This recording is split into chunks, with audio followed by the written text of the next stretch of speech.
Upon the request of Attorney Ryan, I personally delivered 15 million to him in his office at the Office of the Ombudsman. From time to time, PRD would talk to me to check if there is still sufficient funding for EC. When the initial amount funding ran out, I promptly informed him and he directed me to get another 100 million pesos from Maestrado Lim, who we call Tanda, at the Hyatt Regency Bonifacio Global City, Taguig City. The money was placed in several banks and were handed to me by Maestrado. 43. I distinctly remember Maestrado because he previously mentioned during one of our meetings in Davao City that he hated Filipinos in general, and Filipino businessmen in particular, stating that peste yung mga Pilipino, yung mga businessman walang kwenta. Aside from Lin Wei Zhong and Maestrado, I also remember that Michael Young, a very close friend of PRD who was frequently in Malacanang, also provided financial support to EC Philippines. 45. On September 29, 2021, and despite our extensive campaign activities, I was informed by Sara that she will no longer run for president and will instead run for as DDM's vice president in 2022 elections. This decision caused deep frustration among the members of EC. Hence, we organized a video conference with Sara where I personally asked her to reconsider his decision, as we have already poured some substantial effort toward promoting her candidacy for president through EC. During our video conference, I also noticed the painting I personally gave her as a gift. A screenshot of our video conference is here to attach as Annex A. 46. On the same day, I posted a screenshot of our video conference on my Facebook account with the caption, just telling her I cannot vote intelligently without her name on the ballot.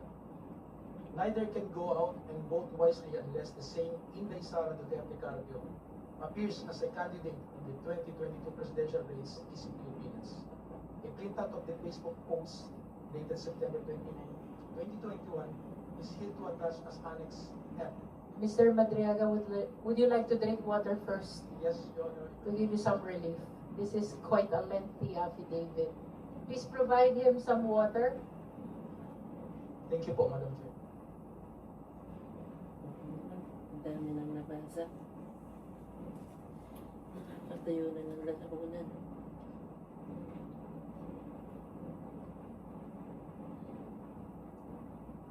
Can I proceed now, Madam Chair? Yes, you may. 46. On the same day, I posted the same screenshot of our video conference on my Facebook account with the caption, just telling her I cannot vote intelligently without her name on the ballot. Neither can go out and vote wisely unless the name Inday Sara Duterte Carpio appears as a candidate into presidential race in Pilipinas. A printout of the Facebook post dated September 29, 2021 is here to attach. May I know what's happening to you, Mr. Madriaga? You seem to be crying. Are you crying? I just remember one moment. Are you crying? You are nearly crying.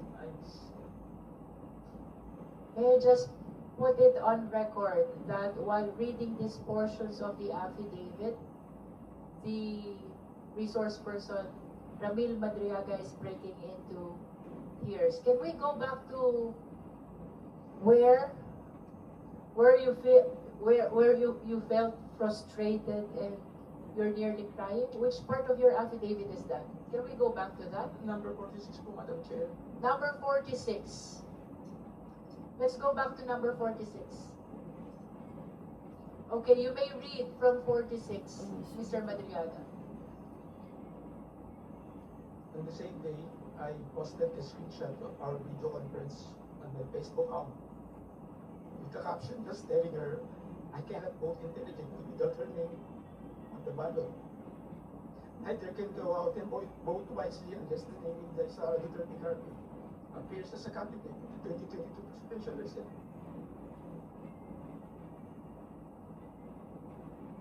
Would you like 47. to say something? about why you are crying on this part of the affidavit? Hindi naman. Malungkot lang po. Malungkot. Okay, please proceed.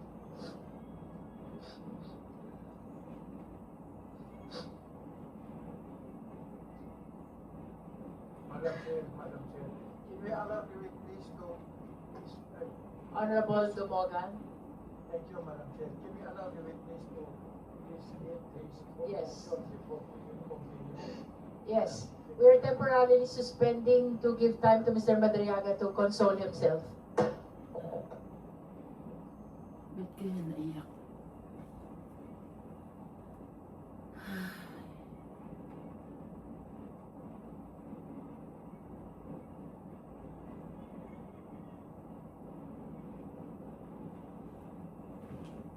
Naiyak si Ramil Madayaga. Terry Ridon, Congressman Terry Ridon, if he has other concerns about the affidavit. What's the pleasure of the Honorable Ridon? Because it is on your motion, on your request that Mr. Madriaga is reading this affidavit. It causes him to cry a lot. I think we have to let him finish the affidavit, the reading of the supplemental affidavit of the Brigadier, Madam Chair. And he should be allowed to proceed as soon as he has composed himself. Madam Chair. May I proceed, Madam Chair? Are you ready? Opo, Madam Chair. Okay, you may proceed, Mr. Madriaga. 47. Nevertheless, Sarah proceeded to run as BBN's Vice President under the unity ticket. I continued assisting her campaign for Vice President during campaign sorties. I served as advance party to municipalities, cities, provinces where Sarah was scheduled to visit and campaign. In several of these campaign sorties, I personally joined Sarah together with other members and volunteers of ISIP, which to us now refer to Inday Sara para sa ikalawang Pangulo. Photos of Sarah and me in several campaign sorties are here to attach as Annex G to G-3. 48. During one of the activities of ISIP in Bataan, I got to know a group of farmers who were asking for assistance because of land grabbing incidents in their area. I tried assisting them and I discovered that the entity behind the land grabbing in First Bataan Maribeles Holdings Corporation. More than a year later, I informed Sarah about this concern and she told me to bring the group to one of her residences in Metro Manila located at Serendra Bonifacio Global City, Taguig City. I asked the group of farmers to wait outside of Serendra as I went to talk to Sarah. When I mentioned to Sarah the First Bataan Maribeles Holdings Corporation is the one involved in the land grabbing incidents, she told me that she cannot do anything and that she will no longer meet with the group of farmers. Through ISIP, I also came to know Attorney Reynold Bunsayak, who likewise provided valuable support to ISIP. In recognition of his efforts, ISIP awarded him a certificate of recognition and appreciation at Nomu Bashu, Thomas Morato, Quezon City. Attorney Bunsayak was later appointed as the spokesperson of the Office of the Vice President. A copy of the certificate of recognition and appreciation dated June 29, 2022 is here to attach as Annex H. Number 51. The certification of recognition and appreciation was handed by Attorney Ryan to Attorney Munsayak at Nomu Bashu, Thomas Morato, Quezon City, where I was also present. A photo of Attorney Ryan handing the certification of recognition and appreciation to Attorney Munsayak is here to attach as Annex I. Election of Sarah as Vice President and OVP confidential funds. Number 52. After the election of Sarah as Vice President, she invited me to attend her inauguration at San Pedro Square, Davao City on June 19, 2022. A photo of Sarah and me during her inauguration in Davao City is here to attach as Annex J. A photo of an email thanking me for my attendance during her inauguration in Davao City is here to attach as Annex J-1. Number 53. I was then tasked to provide security intelligence work through the formation of Vice Presidential Security and Protection Group. During this time, I introduced and recommended Colonel Dennis Nolasco, one of my best students in the Presidential Security Group,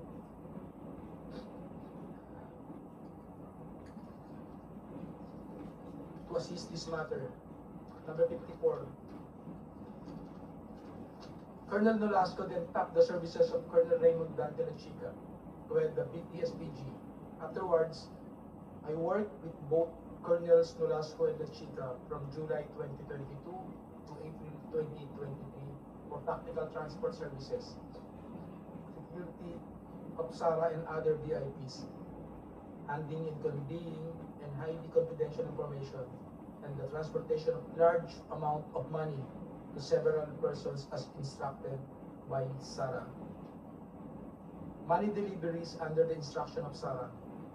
In the morning of December 20, 2022, SARA called me and she said, "Sir Ram, please coordinate with Colonel Velasco. Meron tayong deliver sa San Pablo, Laguna, sa Night Street, at sa Ombudsman." SARA added, "Bawi tayo sa kanila later, I received a text message from her indicating the places of delivery, which include San Pablo, Laguna, Night Street, Office of the Ombudsman, and the corresponding contact numbers. Number 56. Later that morning, Colonel Nolasco sent me a text message directing me to go to the DepEd Central Office in Pasig City, beside Ultra, at around 1:30 p.m. for the transport. Transport is a shorthand for delivery or transportation of large sums of money between Colonel Nolasco and me upon the instruction of SARA. After receiving the text message, I hurriedly prepared and went to the DepEd Central Office together with 4 other individuals: Richard Babagay, Armand Villanueva, a certain Chip, and a certain Ruel. Number 58. Richard and I were aboard my blue Toyota FJ Cruiser, while Armand, Ruel, Noel, and Chip came in Toyota Grandia with the sticker Inday Sara Champura Duterte attached to both sides of the van. Richard was driving my blue Toyota FJ Cruiser and Chip was driving the Toyota Grandia. A photo of the Toyota Grandia with the sticker Inday Sara Champura Duterte on both sides of the van is here to attach as Annex K. A photo of my blue FJ Cruiser is here to attach as Annex K-1. Number 59. As we parked my Toyota FJ Cruiser near the main entrance of DepEd, Colonel Nolasco appeared from the main entrance and approached our vehicle. I alighted to the vehicle to meet Colonel Nolasco and we talked while we waited for the arrival of Colonel Chica. He mentioned that they will also provide a red Mazda sedan